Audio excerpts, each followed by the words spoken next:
Welcome to the preview for Chapter 23, the New Deal, and Section 5, the impact of the New Deal. The objectives that we'll be exploring, we're going to take a look at the effectiveness of the New Deal and the legacies of the New Deal. Legacies or lasting impact. Terms and names. Parity is an equal or fair amount. Federal Deposit Insurance Corporation, FDIC, insurance for savings. The SEC, the Securities and Exchange Commission, agency to regulate stock markets. The NLRB, National Labor Relations Board, agency to regulate business.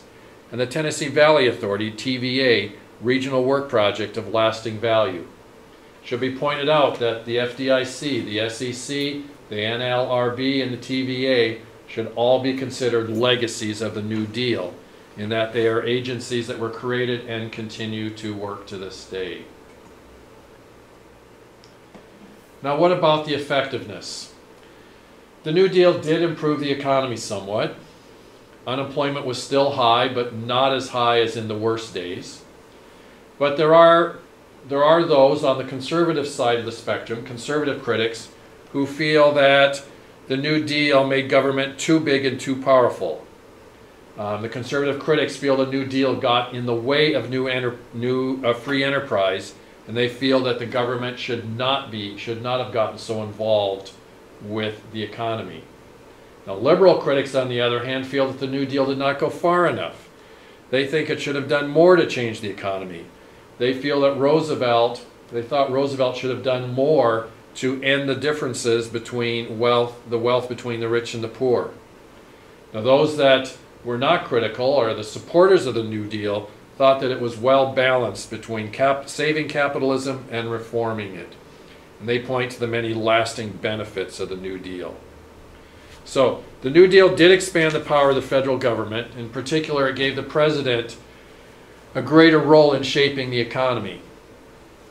It was a stimulus, as we would talk about it today, in that it put millions of dollars into the economy, creating federal jobs, regulating supply and demand, and participating in settling labor disputes. So some of the agencies created, the Federal Deposit Insurance Corporation, the FDIC, and the Securities and Exchange Commission, the SEC, were established to regulate banking and investment activities. New Deal also left a lasting impact on workers' rights. The National Labor Relations Board still mediates labor disputes. Now, what about the social and environmental effects? How did the New Deal make the economy more stable? Well, the reforms have had lasting effects. They helped the nation become more stable.